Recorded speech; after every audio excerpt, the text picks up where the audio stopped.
Olá, irmãos e irmãs, muito bem-vindos a mais um momento de meditação do Santo Evangelho com o Padre Luciano de Almeida. Hoje, domingo, dia 26 de fevereiro, primeiro domingo do tempo da Quaresma.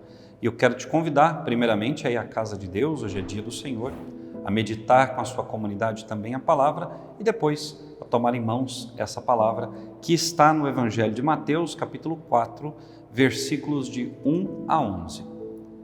Naquele tempo, o Espírito conduziu Jesus ao deserto para ser tentado pelo diabo. Jesus jejuou durante 40 dias e 40 noites e depois disso ele teve fome. Então, o tentador aproximou-se e disse a Jesus: "Se és filho de Deus, manda que estas pedras se transformem em pães." Mas Jesus respondeu: "Está escrito, não só de pão vive o homem, mas de toda a palavra que sai da boca de Deus." Então o diabo levou Jesus à cidade santa, colocou-o sobre a parte mais alta do templo e lhe disse: "Se és filho de Deus, lança-te daqui para baixo, porque está escrito, Deus dará ordens aos seus anjos a teu respeito, e eles te levarão nas mãos, para que não tropeces em alguma pedra." Jesus respondeu: "Também está escrito, não tentarás o Senhor teu Deus." Novamente, o diabo levou Jesus para um monte muito alto, mostrou-lhe todos os reinos do mundo e sua glória e lhe disse: "Eu te darei tudo isso se te ajoelhares diante de mim para me adorar." Jesus lhe disse: "Vai-te embora, Satanás, porque está escrito, adorarás ao Senhor teu Deus e somente a Ele prestarás culto." Então o diabo deixou e os anjos se aproximaram e serviram a Jesus. Palavra da salvação, glória a vós, Senhor. Irmãos e irmãs, Jesus tinha necessidade de jejuar? Não, ele era Deus, ele é Deus, ele não tinha necessidade de jejuar. Mas Jesus sabia de tudo que viria pela frente e por isso sentiu a necessidade de fortalecer a sua humanidade e o seu espírito divinos diante de tudo aquilo que seria a sua missão de salvador da humanidade. Jesus então vai para o deserto, jejua durante 40 dias e 40 noites, reza profundamente, coloca-se na presença de Deus, certamente é instruído pelo Pai em muitas coisas, está ali, pensando, meditando, tramando a sua missão, seja esquadrinhando, esmiuçando tudo aquilo que faz parte do projeto de Deus para a sua vida. E de repente, Jesus é tentado. O diabo faz 3 propostas a Jesus. Primeira proposta, aquela que agrada ao seu corpo, aquela que vai satisfazer a sua fome física. E o diabo pede a Jesus que mande que aquelas pedras se tornem pão. E Jesus é certeiro na sua resposta ao dizer ao diabo: "Não só de pão vive o homem, mas de toda a palavra que sai da boca de Deus." Se nós tomarmos a primeira leitura do livro do Gênesis, que nos traz a criação do homem e da mulher, que nos mostra que o Senhor criou para eles um jardim, deu-lhes domínio sobre tudo, mas proibiu-lhes apenas de comer do fruto da árvore que estava no centro do jardim, a árvore do conhecimento do bem e do mal. Se nós voltamos à primeira leitura, nós vamos perceber que a fome do homem e da mulher, a fome de curiosidade, a fome de prazer, a fome de poder, essa fome levou o homem e a mulher ao pecado. Seus olhos se abriram e perceberam que estavam nus, ou seja, toda a pureza original que Deus havia dado a Adão e Eva caiu por terra. E por quê? Porque eles cederam à tentação do corpo, eles cederam à carne.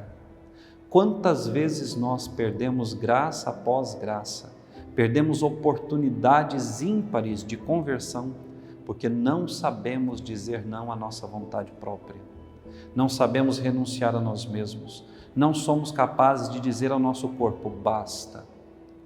Quantas vezes, irmãos e irmãs, nós somos de fato escravos do corpo, escravos da carne, e nós sabemos o que essa escravidão à carne, ela tem reservado a nós.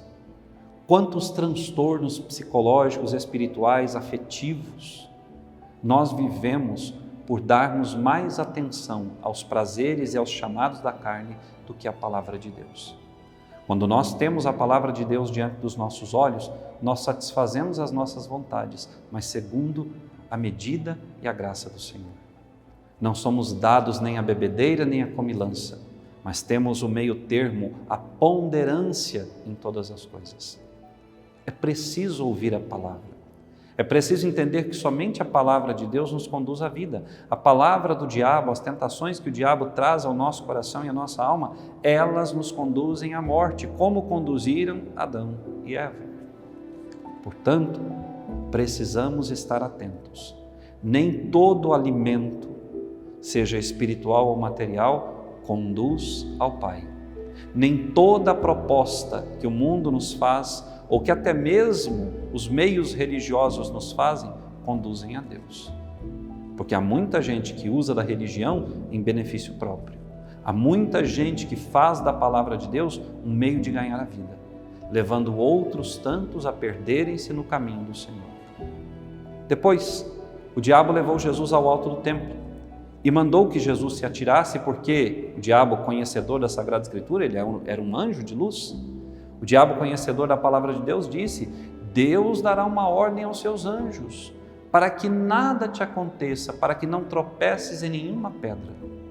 Jesus certamente olha para o diabo e diz: não tentarás o Senhor teu Deus.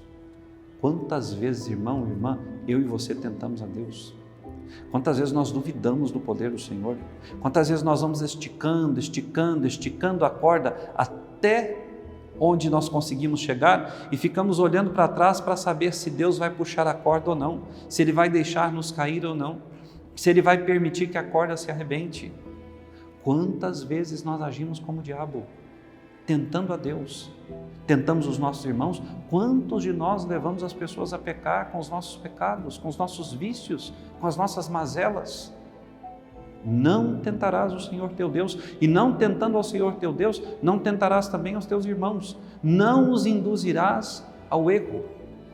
Nós precisamos de conversão sincera, precisamos manter os olhos fixos em Jesus, se quisermos, irmãos e irmãs, fugir das ocasiões de pecado e das seduções do maligno. São Paulo, na segunda leitura da carta aos Romanos, vai nos dizer, ele nos faz um paralelo entre Adão e Jesus. Adão, aquele que foi fraco, que cedeu às tentações do maligno, trouxe a morte para todos nós. Jesus, aquele que permaneceu fiel, que não se permitiu ludibriar pelo demônio, foi o que nos alcançou a vida pelo seu sacrifício na cruz. E por fim, o Senhor é levado pelo demônio até o alto de um monte muito alto, do qual Jesus pôde avistar todos os reinos do mundo e sua glória. E o diabo lhe fez a proposta: se te prostrares e me adorares, tudo isso será teu. Quantos são aqueles que nós conhecemos que se prostram diante das propostas do mundo? Quantos são aqueles que já conviveram conosco, que hoje estão inteiramente entregues e são verdadeiros adoradores do dinheiro, do lucro, da vida fácil, dos prazeres, das drogas, das bebidas, de tudo? Porque adoraram ao mundo e não a Deus. Adoraram o Senhor do mundo, que é o demônio, e não a Deus. E eu pergunto, irmãos e irmãs, o que será desses homens e mulheres? Gente que há pouco tempo estava recebendo o batismo, a comunhão e a crisma nas nossas igrejas e que hoje estão completamente entregues ao mundo. Gente que, quando tem alguma necessidade, pede aos outros que rezem por eles, mas eles mesmos não rezam. Por quê? Porque se entregaram completamente ao mal, porque deixaram a sua confiança nas coisas do mundo, porque buscam glória pessoal. Ora, o cuidado excessivo com o corpo,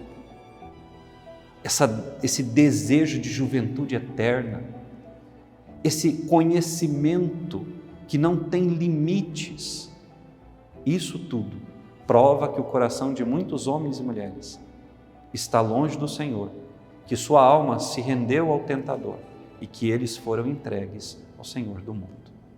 Nós precisamos, como salmista, bater no peito, precisamos reconhecer a nossa miséria, a nossa incapacidade de resistir às tentações. Nós não podemos dialogar com a tentação, nós somos fracos, nós precisamos pedir ao Senhor: tem piedade de mim, ó Senhor, na vossa misericórdia lavai-me, purificai-me de todos os meus pecados e apagai completamente a minha culpa.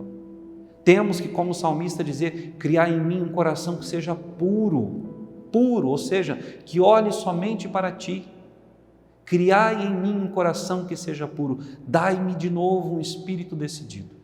Se você, irmão e irmã, está no pecado, afundado na lama do pecado, se você tiver a hombridade, a coragem, a força, a humildade de buscar o perdão de Deus, Deus vai te resgatar, Deus vai te colocar de pé, Deus vai te dar esse coração puro novamente, porque Ele, se assim você o fizer, não mais te afastará da sua face. Da morte, o Senhor quer te libertar e Ele quer te dar a alegria da vida nova. Por isso a Quaresma, esse tempo de meditação, esse tempo de oração intensa, de jejum, de esmola, esse tempo da Quaresma é o tempo que Deus pode, se você permitir, criar em si um coração novo, encher a sua alma com um ânimo renovado. Hoje, indo à igreja, comungando, ouvindo a palavra, peça ao Senhor essa graça. Senhor, criar em mim um coração que seja puro e dai-me, Senhor, um espírito decidido. O mesmo espírito que eu tinha quando eu te conheci e iniciei o meu caminho contigo. Que Deus te abençoe e até amanhã.